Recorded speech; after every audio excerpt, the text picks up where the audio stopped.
చూస్తున్నారు. ఆంధ్రప్రదేశ్లో ఎన్నికలు దగ్గర పడుతున్న వేళ అక్కడ రాజకీయాలు చాలా ఇంట్రెస్టింగ్ గా మారుతున్నాయి. ఇప్పుడు మంత్రి కొట్టు సత్యనారాయణకి టికెట్ ఉంటుందా ఉండదా? అయితే ఇక్కడ టికెట్ కట్టని మాట వినిపిస్తోంది. 2004 నుంచి 2009 వరకు కాంగ్రెస్ ఎమ్మెల్యేగా ఉన్నారు కొట్టు సత్యనారాయణ. 2009లో కాంగ్రెస్ నుంచి పోటీ చేశారు, ఓటమి పాలయ్యారు. 2014 ఎన్నికల్లో ఇండిపెండెంట్గా బరిలోకి దిగారు, అప్పుడు ఓటమి పాలయ్యారు. 2017లో ఆయన వైసీపీలో చేరారు. 2019లో రెండోసారి ఎమ్మెల్యేగా ఆయన గెలుపొందారు. 2021లో మంత్రివర్గంలో స్థానం దక్కింది ఆయనకి. వచ్చే ఎన్నికల్లో కొట్టును మార్చే ఆలోచనలో వైసీపీ అధిష్టానం ఉన్నట్టుగా తెలుస్తోంది. తాడేపల్లిగూడెంలో కాపు సామాజిక వర్గం అభ్యర్థిని బరిలోకి దించాలని చెప్పి వైసీపీ అధిష్టానం యోచిస్తున్నట్టుగా తెలుస్తోంది. ఇక మరోవైపు వచ్చే ఎన్నికల్లో కొట్టు సత్యనారాయణ కుమారుడు విశాల్కు టికెట్ అడుగుతున్నట్లుగా కూడా తెలుస్తోంది. ఆయన కుమారుడు విశాల్కు అయితే ఇప్పటికే పార్టీ కార్యక్రమాల్లో చురుగ్గా ఉన్నట్టుగా తెలుస్తోంది. ఇన్ఫాక్ట్ చురుగ్గా పాల్గొంటున్నారు విశాల్. అయితే తాడేపల్లిగూడెంలో కాపు సామాజిక వర్గం ఓట్లు ఎక్కువగా ఉన్నాయి. దీంతో ఇక్కడి నుంచి కాపు సామాజిక వర్గం నుంచి అభ్యర్థిని పోటీ చేయించాలని చెప్పి వైసీపీ చేస్తున్నట్టుగా తెలుస్తోంది. సో మొత్తంగా ఏం జరగబోతోంది, కొట్టు సత్యనారాయణ విషయంలో ఏం జరగబోతుందనే ఉత్కంఠ మాత్రం కొనసాగుతోంది. సో ఏంటి, కొట్టు సత్యనారాయణకి టికెట్ ఉంటుందా లేకపోతే కట్ అవుతుందా? టికెట్ కట్ అయ్యే అవకాశం ఎంతవరకు ఉంది, అసలు అవుతుందా అవదా తెలుసుకునే ప్రయత్నం చేద్దాం. మా ప్రతినిధి కృష్ణమోహన్ అప్డేట్స్ అందించేందుకు లైవ్లో జాయిన్ అవుతున్నారు. కృష్ణమోహన్, కొట్టు సత్యనారాయణకి సంబంధించి ఏం జరుగుతుంది? వైసీపీ అధిష్టానం ఆయనని పక్కన పెట్టే ఆలోచన ఉన్నట్టుగా తెలుస్తుంది. అసలు ఎందుకు? సచిన్, మొత్తం మీద అయితే వైసీపీ పార్టీ మాత్రం కొద్దిగా టికెట్ల వ్యవహారంలో చాలా స్పీడ్గా స్టెప్పులు వస్తుంది. ఇప్పటికే దాదాపుగా 11 మందిని అభ్యర్థుల్ని మంత్రుల్ని అటు ఇటుగా మార్చిన నేపథ్యం. మరో కొంతమంది మంత్రులు కూడా కొందరికి స్థానచలనం తప్పదు, ఖచ్చితంగా స్థానచలనం చేస్తామని ఒక ఊహాగానంలో వస్తున్నాయి. సో మరోవైపు ఇప్పుడు కొంతమందికి మంత్రులకి టికెట్లే దొరకట్లేదు, టికెట్లు ఇవ్వబోవడం లేదు కూడా పార్టీ. అందులో మొదటి పేరు కొట్టు సత్యనారాయణ పేరు వినపడుతుంది.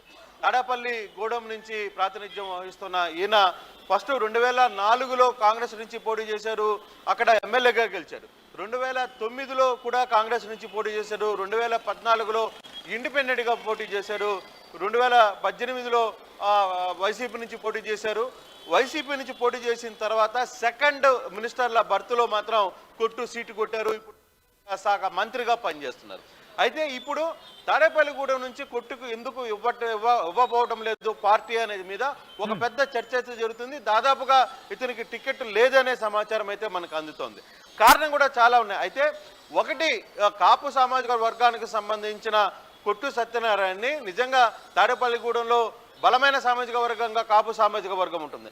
అయినప్పటికీ కూడా అదే సామాజిక వర్గంలో ఉన్న కొట్టు సత్యనారాయణని తప్పించాలన్న వెనక ఏం జరుగుతున్న అంశాన్ని కనుక చూసుకుంటే, మొదట కాపు అంటే కొట్టు సత్యనారాయణ వ్యవహరిస్తున్న తీరు, అక్కడ స్థానికంగా ఉన్న మున్సిపాలిటీ వ్యవహారంలో కావచ్చు, మున్సిపల్ కమిషనర్గా తన వ్యక్తిని తెచ్చుకొని వ్యవహరిస్తున్న తీరు కావచ్చు, ఇవన్నీ కూడా చాలా పెద్ద సమస్యగా అతనికి మారుతుంటే, మరోవైపు కార్యకర్తలతో వ్యవహరిస్తున్న తీరు, సెకండ్ గ్రేడ్ లీడర్లని పట్టించుకోకపోవడం, కార్యకర్తలకి టచ్లో లేకపోవడం. ఇప్పటికే అధిష్టానం చాలా వరకు 2-3 సార్లు కొట్టు సత్యనారాయణ వ్యవహారంలో ముందుగా చెప్పింది, నీ వ్యవహార శైలి మార్చుకో, లోకల్గా ఉన్న సెకండ్ గ్రేడ్ లీడర్లని కలుపుకొని పోయే ప్రయత్నం చేయండి అని చెప్పినప్పటికీ 2 నెలలు టైం ఇచ్చినప్పటికీ కూడా చివరిగా ఆ ప్రయత్నం అయితే కొట్టు సత్యనారాయణ చేయలేకపోయారు. ఆ గ్యాప్ బాగా పెరిగిపోయింది అనేది. ప్రధానంగా మున్సిపల్ కమిషనర్కి సంబంధించిన వ్యవహారంలోనే చాలా పెద్ద అలిగేషన్స్ వస్తున్నాయి. అక్కడున్న నిర్మాణాలు జరుగుతున్నప్పుడు కావచ్చు, ఇతర సంస్థల్లో వస్తున్న వ్యవహారంలో అయితే బేసిక్గా ఒకటి, ఇతని మీద ఒక గుడ్ విల్ ఉంది, ముక్కుసూటి తత్వం. ముక్కుసూటిగా మాట్లాడతారు. ఏదైనా మంత్రిగా ఉన్నప్పుడు కావచ్చు, లేకపోతే ఎక్కడైనా సరే కార్యకర్తల్లో కూడా చాలా ముక్కుసూటిగా మాట్లాడే వ్యక్తి. అయినప్పటికీ కూడా కార్యకర్తల మధ్య కొట్టు సత్యనారాయణ మధ్య గ్యాప్ రావడం ఇది మరింత పెంచింది గ్యాప్ని. అంటే 2004 నుంచి 2009 వరకు కాంగ్రెస్ గవర్నమెంట్లో ఈయన ఎమ్మెల్యేగా ఉన్నప్పుడు అసలు తాడేపల్లిగూడెంలో చాలా విప్లవాత్మకమైన మార్పులు చేశారని చెప్తున్నారు. చాలా అభివృద్ధి కార్యక్రమాలు చేశారు. ఒక మంచి పేరు ఉంది, బలమైన నాయకుడిగా పేరు తెచ్చుకున్నారు. కానీ ఎప్పుడైతే ఇప్పుడున్న పరిస్థితుల్లో, తాజా పరిస్థితుల్లో అతని వ్యవహార శైలి పూర్తిగా మారిపోయింది. ఇప్పటికే ఆ ప్రాంతాలకు ఇన్ఛార్జీలుగా ఉన్న మిథున్ రెడ్డితో కూడా 2-3 చర్చలు జరిగాయి. అయినప్పటికీ అదొక పెద్ద ఇష్యూగా మారుతుంది సచిన్. అయినప్పటికీ ఖచ్చితంగా సీట్ ఉండకపోవచ్చు, ఆ స్థానంలో వేరే వాళ్ళని కొత్త వాళ్ళని తీసుకుని వచ్చే ఇంట్రెస్టింగ్ క్వశ్చన్ ఇక్కడ అడగాలనుకుంటున్నా. ఎందుకంటే మీరు అన్నట్టుగా గతంలో ఆయన ఇన్ఫాక్ట్ గెలిచిన సందర్భం ఉంది. ప్రస్తుతం ఇటు వైసీపీలోకి వచ్చిన తర్వాత గెలిచారు. మంత్రి స్థానంలో ఉన్న వ్యక్తి కనీసం టికెట్ కూడా దక్కకపోవడం అనేది పార్టీలో అంతర్గతంగా ఒక హ్యూజ్ డిస్కషన్కి దారితీయచ్చు. అంటే ఏంటి, కేవలం ఆయనకు సంబంధించిన ఇష్యూస్ మాత్రమే పరిగణలోకి తీసుకునే అవకాశం కనిపిస్తుందా, లేకపోతే వాళ్ళ కుటుంబానికి సంబంధించి ఉన్న టికెట్ విషయంలో లాబింగ్ కావచ్చు, లేకపోతే టికెట్ విషయంలో అక్కడ టికెట్ ఇప్పించుకునే ప్రయత్నంలో భాగంగా ఆయన పక్కన పెడుతున్న పరిస్థితి ఏ విధంగా చూడొచ్చు ఇక్కడ? ఎస్ సచిన్, ఖచ్చితంగా దీంట్లో కొట్టుకి సన్ స్ట్రోక్ తగులుతోంది. బేసిక్గా సన్ స్ట్రోక్ అంటే తన కుమారుడు విశాల్ ఎవరైతే ఉన్నారో, విశాల్ వ్యవహార శైలి వల్ల కూడా కొంత ఇబ్బందిగా మారుతున్న పరిస్థితి. విశాల్ ఇప్పటికే గడప గడపకి దొరుకుతున్నారు, కొంత యాక్టివ్ రోల్ ప్లే చేస్తున్నప్పటికీ కూడా అతను వ్యవహరిస్తున్న తీరు అంటే చెప్పుడు మాటలు వినడం, లేదు కార్యకర్తలను దూరం చేసుకోవడం, వెంటనే సెకండ్ గ్రేడ్గా ఉన్న లీడర్లకు అందరూ కూడా దూరం కావడం. ఇప్పటి వరకు ఇదే ప్రాంతంలో ఉన్న తన సొంత మేనల్లుడిని కూడా దూరం చేసుకున్న పరిస్థితి. నిమ్మల నాని మేనల్లుడుగా ఇతను కొంతకాలంగా వీళ్ళతో ఉన్నప్పటికీ వాళ్ళు బయటికి వెళ్ళిపోయారు. అలాగే గొర్రెల శ్రీనివాస్ అనే ఒక కీలక నేత అక్కడ ఇతనికి ఇబ్బందిగా మారే పరిస్థితి అయింది. బండారు నాగు, ఇట్లా వీళ్ళందరూ కూడా పార్టీ కోసం కష్టపడి పనిచేశారు. చాలా కాలంగా పార్టీ ఇతని శిష్యులుగానే ఉన్నప్పటికీ కూడా, కొట్టు సత్యనారాయణ శిష్యులుగా ఉన్నప్పటికీ కూడా వీళ్ళందరికీ సన్ స్ట్రోక్ తగులుతుంది. సన్ స్ట్రోక్ వల్ల, విషయాల వల్ల పూర్తిగా కూడా వీళ్ళందరూ పార్టీని దూరం అవుతున్నారు. సో వీళ్ళందరూని కలుపుకోవాలని అధిష్టానం పలుసార్లు చెప్పినప్పటికీ కూడా, చాలాసార్లు ఈ వ్యవహారంతో డిస్కషన్ జరిగినప్పటికి కూడా కొట్టు వ్యవహార శైలిలో మార్పు లేకపోవడంతో ఆ సీటు కూడా తగలేదు. నిజంగా మంత్రి పదవి వచ్చినప్పుడు చాలా మంది ఆశ్చర్య చెందారు. కొట్టు సత్యనారాయణకి మంత్రి అనేది ఎలా వచ్చింది అనే ఒక షాక్కి గురయ్యారు. కానీ సామాజిక న్యాయం, సామాజిక వ్యవహారాలు ఆ రోజు పీట వేసుకున్న అధిష్టానం ఈ రోజు మాత్రం అదే సామాజిక న్యాయం వల్ల కొంత ఇబ్బంది జరిగే పరిస్థితి ఉంది. అక్కడ ఖచ్చితంగా కొన్ని ఇబ్బందులు జరుగుతాయి.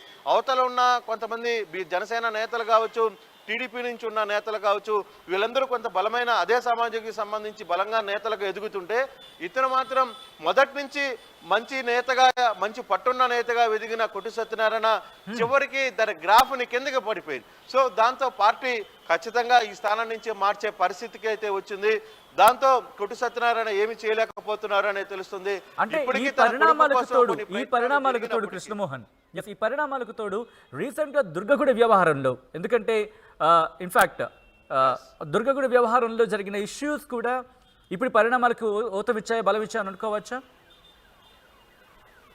ఖచ్చితంగా. ఎందుకంటే మంత్రిగా, దేవాదాయ శాఖ మంత్రిగా అమ్మవారి ఉత్సవాల్లో జరుగుతున్న నేపథ్యంలో అతను వ్యవహరించిన శైలి, కానీ నిజంగా అతను కొంత ముక్కుసూటిగానే వ్యవహరించాడు అక్కడ. అంటే చాలా వరకు పాసులు ఇస్తున్న వాళ్ళను, ఇంకొకరిను ఎక్కువ ఊహించే వాళ్ళను, వాళ్ళందరినీ ఎక్కడికక్కడ కట్టడి చేయగలిగారు. అది కూడా అతనికి దెబ్బే. కారణం ఏంటంటే చుట్టుపక్కల ఉన్న ఎమ్మెల్యేలు, అక్కడికి వచ్చిన మంత్రులు, వాళ్ళందరూ కూడా ఈ కొట్టు వ్యవహార శైలి మీద చాలా తీవ్ర స్థాయిలో ముఖ్యమంత్రి స్థాయి దాకా కంప్లైంట్ చేయాల్సిన పరిస్థితి వచ్చింది. బేసిక్ గా తన పని తాను చేసుకున్నా, నేను ముందుగానే చెప్పా కొట్టు కొంత ముక్కుసూటి తనంతో వ్యవహరిస్తారని. ఆ ముక్కుసూటి తనమే తనకి ఈరోజు ఇబ్బందులు గురి చేస్తుంది.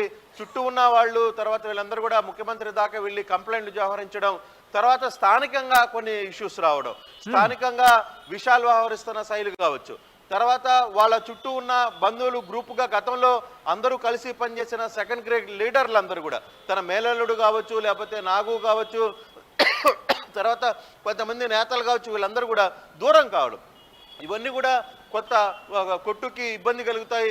ఆ సీటుని అనవసరంగా మనం పోగొట్టుకోవడం ఎందుకు అనే ఆలోచనలో ఖచ్చితంగా ఉంది ప్రభుత్వం. అయితే గవర్నమెంట్ అయితే అది పార్టీ మాత్రం ఖచ్చితంగా అతనితో మాట్లాడే ప్రయత్నం అయితే చేస్తుంది. కానీ అతను ఒక మాట చెప్తున్నాడు, ఒకవేళ నాకు సీట్ ఇవ్వకపోతే తన కుమారుడు విశాల్కి ఇవ్వండి అని.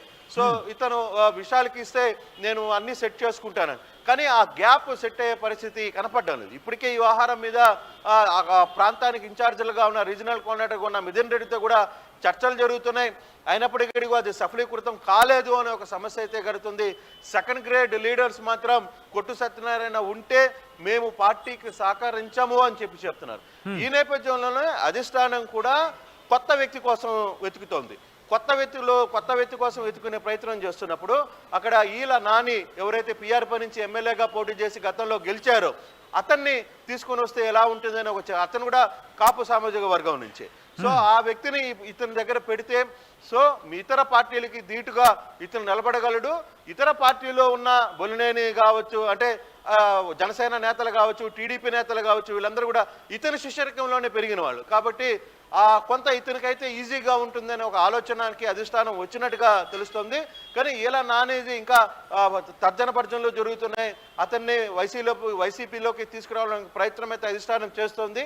చూడాలి ఎంతవరకు ఇది వర్కౌట్ అవుతుంది, ఎంతవరకు దీన్ని సక్సెస్ అవుతుందని. కానీ మొత్తం మీద అయితే ప్రధానంగా మనం కానీ చూసుకుంటే ముక్కుసూటితనం అతనికి దెబ్బతీసింది. రెండవది గ్యాప్, పూర్తిగా క్యాడర్కి కొట్టుకి మధ్య గ్యాప్ దూరం పెరిగిపోవడం, బాగా గ్యాప్ రావడం రెండో అంశం. మూడవది మున్సిపల్ కమిషన్, అంటే మున్సిపాలిటీలో జరుగుతున్న అక్రమాలని లేదు మున్సిపాలిటీలో జరుగుతున్న అధికారులు నిర్వహిస్తున్న వ్యవహారంలో పూర్తిగా కూడా అతనికి ఇబ్బంది చోటు దొచ్చుకుంది. చివరికి ఆ సీటు గల్లంతయ్యే ప్రమాదంలో కొట్టుపడ్డారు. Right Krishnamohan, thanks for update. So మొత్తంగా అయితే మాత్రం మంత్రి కొట్టు సత్యనారాయణకి టికెట్ కట్ అనే మాట వినిపిస్తోంది. బలమైన ప్రచారం జరుగుతోంది. ఒక్కసారి దీనికి సంబంధించిన గ్రాఫిక్స్ చూసే ప్రయత్నం చేద్దాం. 2017 ఈయన వైసీపీలో చేరారు. 2019లో రెండోసారి ఎమ్మెల్యేగా గెలుపొందారు కొట్టు సత్యనారాయణ. ఇక ఆ తర్వాత చూసుకుంటే 2021లో ఆయన మంత్రివర్గంలో స్థానం దక్కిన పరిస్థితి. ఆ తర్వాత ఇక వచ్చే ఎన్నికల్లో కొట్టుని మార్చే ఆలోచనలో వైసీపీ అధిష్టానం ఉంది అనే బలమైన ప్రచారం జరుగుతోంది. ముఖ్యంగా తాడేపల్లిగూడెంలో కాపు సామాజిక వర్గం అభ్యర్థిని బరిలోకి దించాలని చెప్పి యోచిస్తున్నట్టుగా తెలుస్తోంది. అయితే 2004 నుంచి 2009 వరకు కాంగ్రెస్ ఎమ్మెల్యేగా కొట్టు సత్యనారాయణ ఉన్నారు. 2009లో టీడీపీ నుంచి పోటీ చేశారు, ఓటమి పాలయ్యారు. ఆ తర్వాత 2014 ఎన్నికల్లో ఇండిపెండెంట్గా పోటీ చేశారు, ఓటమి పాలయ్యారు. ఆ తర్వాత 2017లో ఆయన వైసీపీలో చేరారు. 2018లో ఇన్ఫాక్ట్ ఆయన కంటిన్యూ అయ్యారు. 2019లో రెండోసారి ఎమ్మెల్యేగా ఆయన గెలుపొందడం జరిగింది. 2021లో మంత్రివర్గానికి సంబంధించి మళ్ళీ మార్పులు చేర్పులు జరిగినప్పుడు ఆయనకి మంత్రి పదవి దక్కింది. అయితే వచ్చే ఎన్నికల్లో కొట్టుని మార్చే ఆలోచనలు వైసీపీ అధిష్టానం ఉన్నట్టుగా తెలుస్తోంది. సో ఏం జరగబోతోంది అని ఒక ఉత్కంఠ, ముఖ్యంగా తాడేపల్లిగూడెంలో ఏం జరగబోతుంది, ఎవరికి టికెట్ కన్ఫర్మ్